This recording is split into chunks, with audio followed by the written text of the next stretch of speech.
Good morning. If you are visiting with us, this is not the regularly scheduled programming. Jason asked me to fill in for them, and they were celebrating their son Jacob's graduation and had lots of family in, and so wanted to take that time to be with them. And so I told him I would help him out. It's funny how God teaches us things. When you ask Him to teach you, He does, and often very quickly.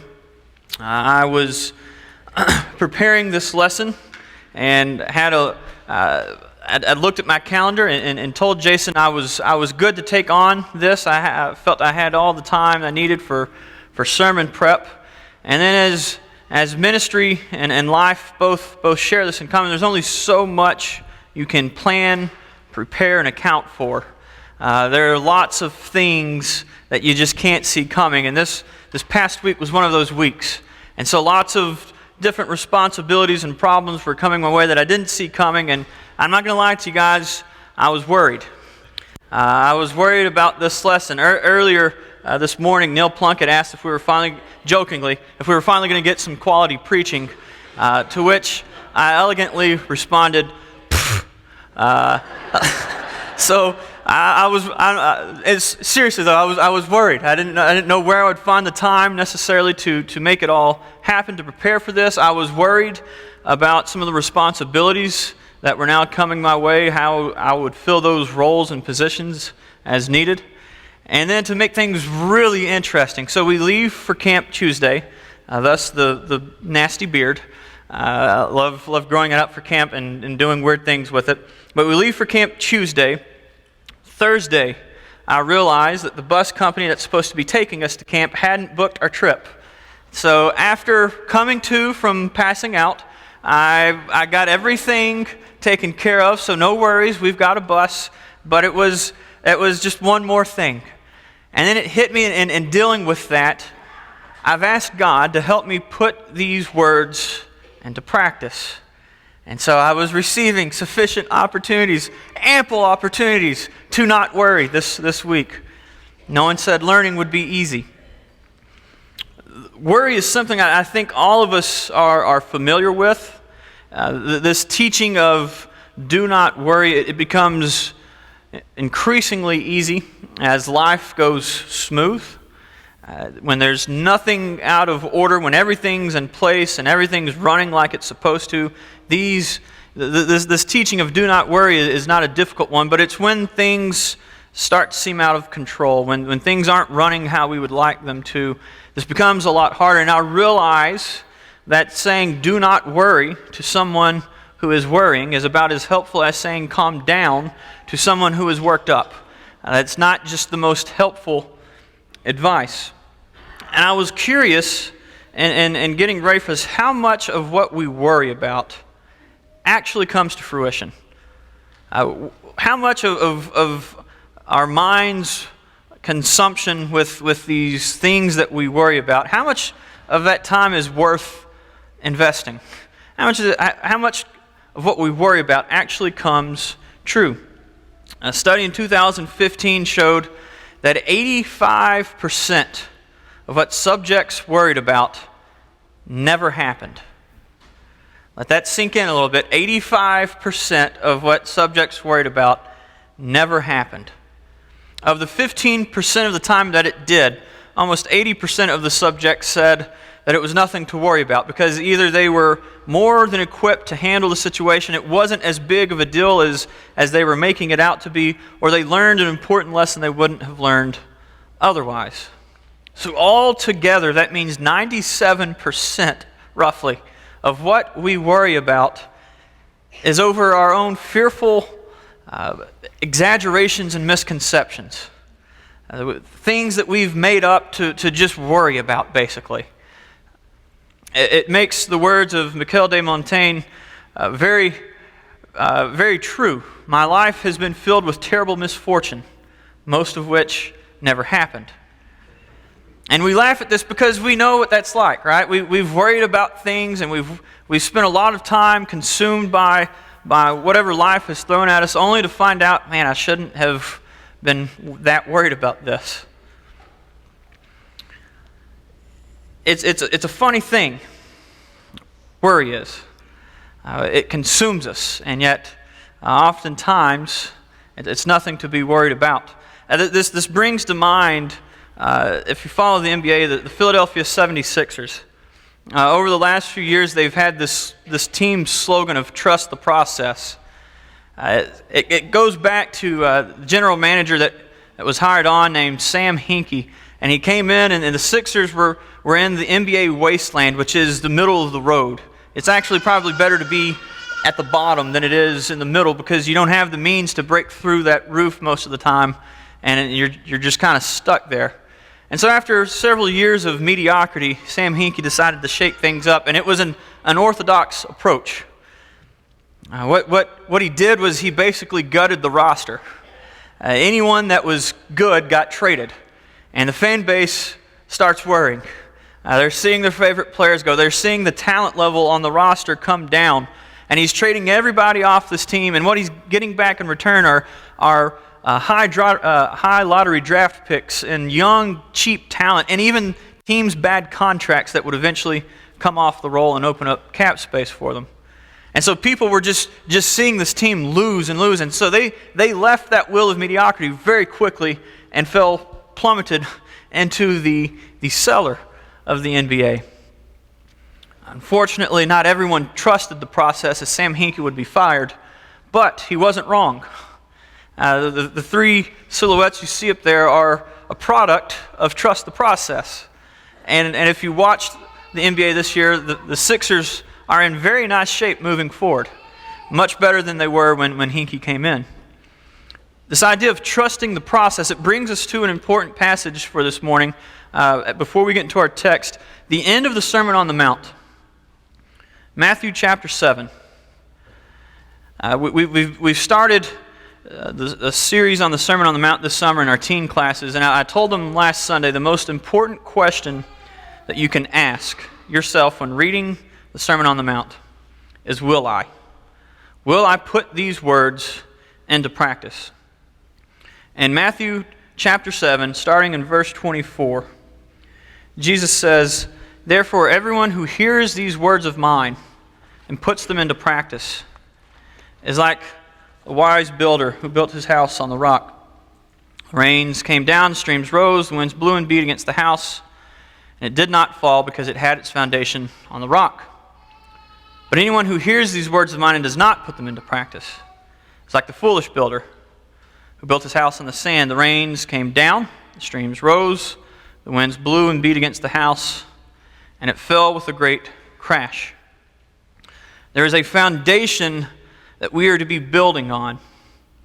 A foundation which is Jesus. And Jesus tells us that the way to build on this foundation is to put these words, meaning what I just told you, into practice. Put these words, what I just said in Matthew 5, 6, and 7, put these into practice, and you'll be building on the rock. And see, that kind of goes back to the trust the process. That's what they didn't see, was Hinkie was giving them this foundation to build on. Jesus had just delivered 3 chapters worth of unconventional teachings. Teachings that fly against our logic and our intuition. Anyone here just naturally love your enemies? What about praying for those who persecute you? Who here turns the other cheek naturally when they're offended? See, these teachings that Jesus gives us, they go against our norm. They require a concerted and conscious effort, and this is where we get tripped up. Because in our minds, a clear and concerted and conscious effort means control. We have to control things to make sure we're doing what Jesus says. But in order to effectively follow these and put these into practice, what we really need to do is give up control. We need to trust the process, so to speak. We need to trust Jesus at His Word. And this is not to belittle worry. Believe me, I understand there are serious things going on in this world. But Jesus says that the key to it is trust, not control. And it is this struggle with trust and control that makes it so difficult for us to follow Jesus. It is this struggle with trust and control that makes it so difficult to follow his teachings, especially do not worry. Because I believe worry is a product of control or lack thereof. We worry about the things that we don't have control of, the things that we can't manipulate. That's typically what bothers us. And sometimes even the things we do have control over, we worry about those as well. Worry is a product of control. So with all of this in mind, as we move forward into the text this morning in Matthew 6, 25 through 34, I want us to keep two things in mind. And the first is, what is Jesus driving at when he says, do not worry? The second is, will I put this into practice? Because again, that is the most important question we can ask ourselves when reading the Sermon on the Mount. And I understand, too, how simple this sounds. I understand how simple what we're about to read sounds. And I get it. It may even seem too easy to actually work. But I believe in the Sermon on the Mount, Jesus simplifies what we've made complicated. And I believe that's part of what he sets out to do in this teaching. So starting in Matthew 6, verse 25, therefore I tell you, do not worry about your life, what you will eat or what you will drink, or about your body, what you will wear. Is life not more than food, and the body more than clothing? Consider the birds of the air. They do not sow or reap or store away in barns, yet your heavenly Father feeds them. Are you not more valuable than they? Who of you, by worrying, can add a single hour to his life? And why do you worry about clothes? Consider how the flower of the field grows. It does not labor or spin. Yet I tell you that not even Solomon in all of his splendor was dressed as fine as one of these. If this is how God clothes the grass of the field, which is here today, tomorrow is thrown into the fire, why do you worry? Or will he not much more clothe you, O you of little faith? So do not worry about your life, what you will eat, what you will drink, or what you will wear. For the pagans run after these things, and your heavenly Father knows that you need them. But seek first his kingdom and his righteousness, and all these things will be given to you as well. Therefore, do not worry about tomorrow, for tomorrow will worry about itself. Each day has enough trouble of its own. And I think it's important for us to note here what Jesus had just said prior to this. It's what Brian read for us this morning. He just finished saying, do not store up for yourselves treasures on earth. You cannot serve both God and money. And I think we often tend to separate this out, maybe just because that's how it's broken out in our Bibles. But I really think they're intended to go together. And Jesus is saying, don't waste your life chasing luxury. Don't waste your life chasing these things you know that the Father knows you need, and you know that the Father will provide for you. Chasing after wealth is a life seeking control. Chasing after what your Father will provide for you is a life seeking control. And it is a life that, if we're honest, it exhibits little faith in God's provision. When read together, we see Jesus is instructing his disciples that life is not about luxury or physical needs. A life spent chasing those things leads to worry. And worry takes our focus. Worry takes our focus off of God and puts it on to us. Now, you may call this overconfidence. You may call this stubbornness. I'll give you either one of those. But I'm one of those people that when there is something important going on in a job that needs to be done, I want to do it myself. I admit I have control issues. I don't like handing that off to somebody else. And if I do have to hand it off to somebody else, I want to pick who I'm handing it off to because, again, I like control. And I was one of those students that hated group projects, especially if I felt I was smarter than the other people in my group, because A, I'm not smart enough to carry a group, but B, I don't want my grade hanging in the balance of somebody else. And so this struggle for control is something I'm familiar with, and it becomes really problematic when the person I am wrestling for control with is God. When I'm trying to take things from God which belong to Him and in His control, when I'm trying to take those things from God, what that does is it underestimates God's power. When Jesus tells us, do not worry about tomorrow, and we do, I don't think Jesus is saying that's sinful. I think He's saying, this is proof of how little faith you have in me. I believe Chris Seidman says it best, believing in myself more than I believe in Jesus could be considered unbelieving in the context of the Gospels. The call to believe is in a particular person, and it isn't me. When our life is focused on pursuing these things that our Father provides for us, it is a life that is seeking control. When we live in such a way where we're trying to take control from God, where we're not trusting in God, Jesus' response is, you have little faith.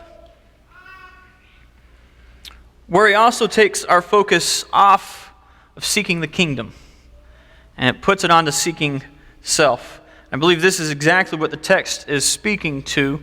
I believe verse 33 is the key to this text. Because Jesus could have left it at, do not worry about food, do not worry about drink, do not worry about anything, and just left it there. And then we would have room to kind of argue and debate what's the proper response, but Jesus gives us something to do in place of worry. He says, do not worry about your life, what you'll eat, drink, or wear, but seek first His kingdom and His righteousness, and all of these things will be given to you. He also goes on to say, are you not more important than birds? You not see how God takes care of them? You not see how God takes care of the grass? Are you not much more important than those things? Jesus would go on to say in chapter 7, if you then, though you are evil, know how to give good gifts to your children, how much more will your Heavenly Father give to those who ask Him? Life in the kingdom is not meant to be worrying about the King's provisions. Life in the kingdom is meant to be seeking the King, to be following the King. And oftentimes that means we're going outside of the gates into a world of darkness, not worrying about the King's provisions. The key to worry seems to be a life spent seeking God. A life that has the priority, its number one priority, God, and we seek that priority, not allowing our minds to wander. Worry also takes focus off of the present and it places it into the future. While God was definitely God in the past, and God will definitely be God in the future, it is in the present that God works through us. And so I wonder, how much have I missed? Because I've spent time worrying about a future that I don't even know exists. What have I missed because my fearful mind has exaggerated something? Who have I missed because I've allowed too much mental space for things beyond my control? We're called to a life in the kingdom. And again, that life is one seeking the kingdom and seeking the King and following wherever He goes. What are we missing when we allow our minds to focus on the future rather than the present? Jesus ends this text this morning with, therefore, do not worry about tomorrow. Tomorrow will worry about itself. Each day has enough troubles of its own. My grandmother is a warrior, not a warrior, a warrior. I think our entire family has just tried to not let her know things that may cause her to worry, which is almost anything. And we do that so she's not wasting her time. Statistics are even telling us it's a waste of time, right?